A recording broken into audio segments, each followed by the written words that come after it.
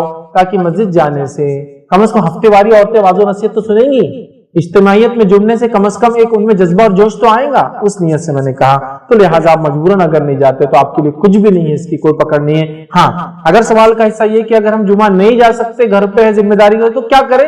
تو دیکھیے جس کو